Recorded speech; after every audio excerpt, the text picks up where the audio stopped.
ദൈവനാമത്തിന് മഹത്വം ഉണ്ടാകട്ടെ. യെശയ്യാ പ്രവാചകന്റെ പുസ്തകം 53 അധ്യായം 7-8 വാക്യങ്ങളാണ് നമ്മൾ നോക്കുന്നത്. 7-ാമത്തെ വാക്യത്തിൽ, തന്നെത്താൻ താഴ്ത്തി വായ് തുറക്കാതെ ഇരുന്നിട്ടും അവൻ പീഡിപ്പിക്കപ്പെട്ടു. കൊല്ലുവാൻ കൊണ്ടുപോകുന്ന കുഞ്ഞാടിനെ പോലെയും രോമം കത്രിക്കുന്നവരുടെ മുമ്പാകെ മിണ്ടാതിരിക്കുന്ന ആടിനെ പോലെയും അവൻ വായ് തുറക്കാതെ ഇരുന്നു. യേശുക്രിസ്തുവിനെ എത്ര പീഡിപ്പിച്ചിട്ടും താൻ ഒന്നും തിരിച്ചു പ്രതികരിക്കാതെ എല്ലാ വേദനയും മിണ്ടാതെ സഹിച്ചു. മശിഹായെ അടിച്ചു കഷ്ടതയിലും അടിച്ചമർത്തലിലും കൂടെ തനിക്ക് താൻ പോകേണ്ടി വന്നു.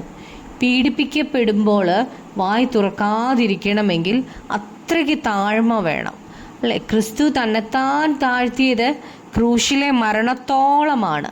അതുകൊണ്ടാണ് ദൈവം അവനെ ഏറ്റവും ഉയർത്തി എന്ന് ഫിലിപ്പിയർ 2 അധ്യായത്തിനകത്ത് പറയുന്നുണ്ട്. ഏറ്റവും ഉയർത്തി. യേശുക്രിസ്തുവിനെ പീഡിപ്പിക്കുമ്പോഴും താൻ തന്നെത്താനെ നീതീകരിച്ചില്ല. തനിക്ക് 12 ലഗ്യോനിലും അധികം ദൂതന്മാരെ തൻ്റെ അരികെ നിർത്തേണ്ടതിന് അപേക്ഷിക്കാമായിരുന്നു പിതാവായ ദൈവത്തോട്. എന്നാൽ മശിഹ പീഡിപ്പിക്കപ്പെടുമ്പോൾ മിണ്ടാതെയിരുന്നു. പിതാവായ ദൈവത്തിൻ്റെ ഹിതത്തിനായിട്ടായിരുന്നു താൻ ഇതെല്ലാം സഹിച്ചതും കീഴ്പ്പെട്ടിരുന്നതും. പിതാവായ ദൈവം തൻ്റെ പുത്രനായ യേശുവിനെ അയച്ചത് തൻ്റെ ഹിതം നിവർത്തിക്കാനാണ്. വേദന അനുഭവിക്കുമ്പോഴും മശിഹ പിതാവിൻ്റെ ഇഷ്ടം ചെയ്യുകയായിരുന്നു. പിതാവിൻ്റെ മുമ്പിൽ പുത്രനെ സമർപ്പിച്ച് പിതാവിൻ്റെ മുമ്പിൽ പൂർണ്ണമായി സമർപ്പിച്ച പുത്രനെയാണ് നമുക്കിവിടെ കാണാൻ കഴിയുന്നത്. കഷ്ടം അനുഭവിക്കാനും മരിക്കാനും മശിഹ ഏൽപ്പിച്ചു കൊടുത്തു, തന്നെ ഏൽപ്പിച്ചു കൊടുത്തു.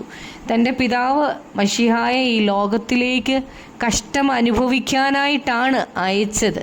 മശിഹ മിണ്ടാതിരുന്ന് തന്നെ ഏൽപ്പിച്ച ദൗത്യം പൂർണ്ണമായി ചെയ്തു.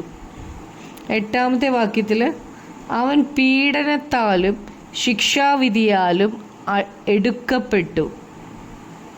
ജീവനുള്ളവരുടെ ദേശത്ത് നിന്ന് അവൻ ഛേദിക്കപ്പെട്ടു എന്നും എൻ്റെ ജനത്തിൻ്റെ അതിക്രമം നിമിത്തം അവന് ദണ്ഡനം വന്നു എന്നും അവൻ്റെ തലമുറയിൽ ആർ വിചാരിച്ചു.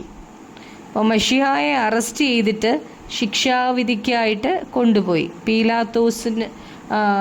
പീലാത്തോസ് യേശുവിനെ ശിക്ഷ വിധിച്ചു. യഹൂദന്മാർ യേശുവിനെ കൊല്ലുവാൻ ഏൽപ്പിച്ചു. ആരും മശിഹായ്ക്ക് വേണ്ടി സംസാരിച്ചില്ല, നീതിക്കായിട്ട് ആരും സംസാരിച്ചില്ല. അതുകൊണ്ട് മശിഹ ജീവനുള്ളവരുടെ ദേശത്ത് നിന്ന് ഛേദിക്കപ്പെട്ടു.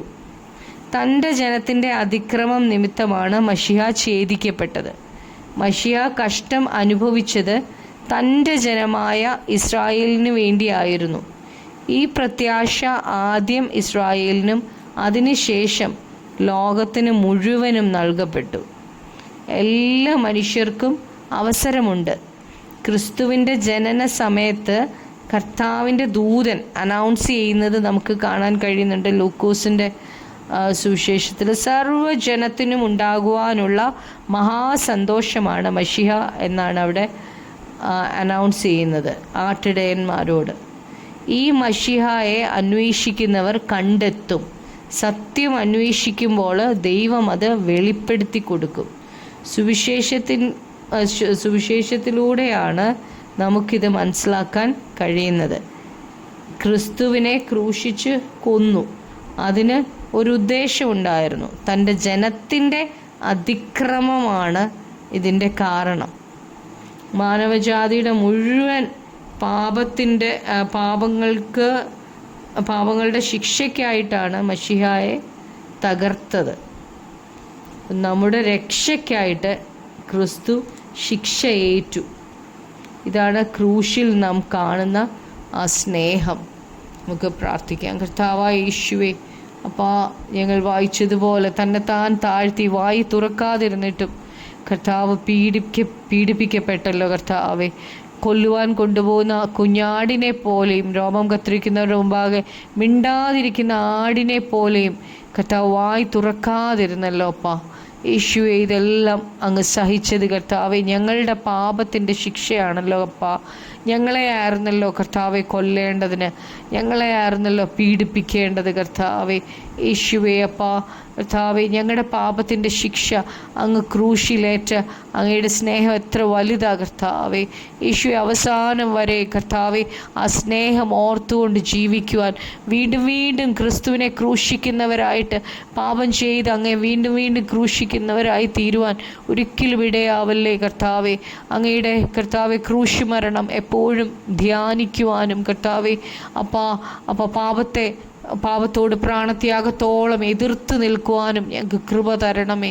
പരിശുദ്ധാത്മാവ് ഞങ്ങളെ സഹായിക്കണമേ. ഞങ്ങളുടെ പ്രാർത്ഥന കേട്ടതിനായി നന്ദി പറയുന്ന യേശു ക്രിസ്തുവിൻ്റെ നാമത്തിൽ തന്നെ. ആമേൻ.